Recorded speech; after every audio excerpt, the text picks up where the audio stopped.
एक लड़की थी, दिल्ली में रहकर डॉक्टर बनने का सपना देख रही थी। और एक लड़का था जो राजस्थान के छोटे से गांव से निकलकर सफेद कोट पहनना चाहता था। एक और छात्र था जिसके घर वालों ने खेत बेचकर कोचिंग की फीस भी भरी थी। लेकिन आज इनमें से कई बच्चे इस दुनिया में नहीं हैं। और इसी के साथ एक सवाल पूरे देश के सामने खड़ा है। क्या नीट सिर्फ एक परीक्षा है या ऐसा सिस्टम बन चुका है जिसमें कुछ बच्चे सफलता से पहले ही हार मान लेते हैं? 23 लाख से ज्यादा छात्र, एक ही परीक्षा, एक ही सपना, डॉक्टर बनना। लेकिन नीट 2026 सिर्फ एक मेडिकल एंट्रेंस टेस्ट नहीं रहा। ये पेपर लीक, जांच, गिरफ्तारियों और छात्रों के मानसिक स्वास्थ्य को लेकर राष्ट्रीय बहस बन चुका है। पेपर लीक की कहानी, परीक्षा खत्म हुई और कुछ दिनों बाद सवाल उठने लगे, क्या प्रश्न पत्र परीक्षा से पहले बाहर आ गया था? क्या कुछ लोगों को पहले से सवाल मिल गए थे?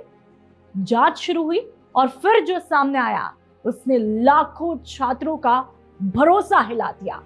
सीबीआई जांच के मुताबिक एक कथित बहुराज्यीय नेटवर्क सामने आया। जांच में कम से कम 45 लोगों के नेटवर्क का खुलासा हुआ।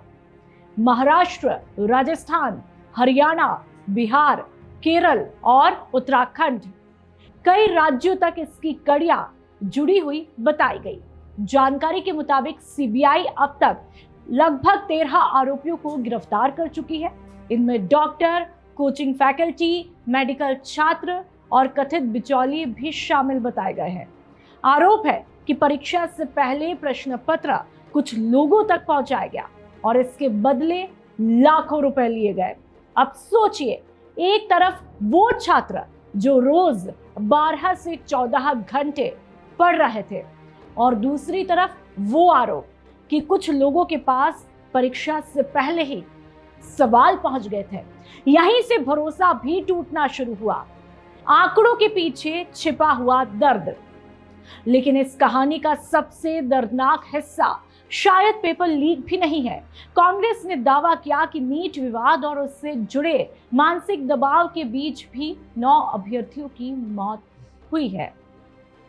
हालांकि हकीकत अब सामने आई। राजस्थान के प्रदीप मेघवाल, उमेश माली और रेणु मीणा, दिल्ली की अंशिका पांडे, उत्तर प्रदेश के ऋतिक मिश्रा, गोवा के सिद्धार्थ हेगड़े, कर्नाटक की भाग्यश्री, मध्य प्रदेश की आकांक्षा चतुर्वेदी और उत्तराखंड की रिया कुमारी थापा।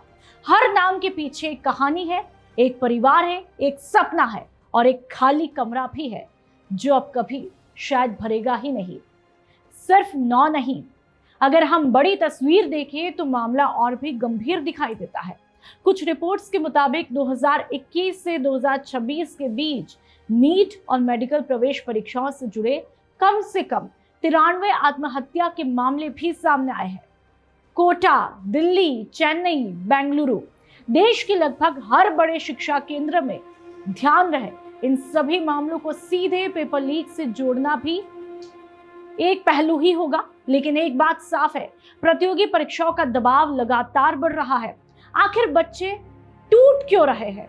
मानसिक स्वास्थ्य विशेषज्ञ कहते हैं, अधिकतर छात्रों के लिए नीट सिर्फ एक परीक्षा नहीं होती, वह उनकी पहचान बन जाती है। उन्हें लगता है अगर मैं पास हो गया तो जिंदगी सफल, अगर नहीं हुआ तो सब कुछ खत्म। परिवार की उम्मीदें, समाज का दबाव, सोशल मीडिया पर तुलना और असफलता का डर, ये सब मिलकर एक ऐसा बोझ बना देते हैं जो कई बार बच्चों की क्षमता से बड़ा हो जाता है।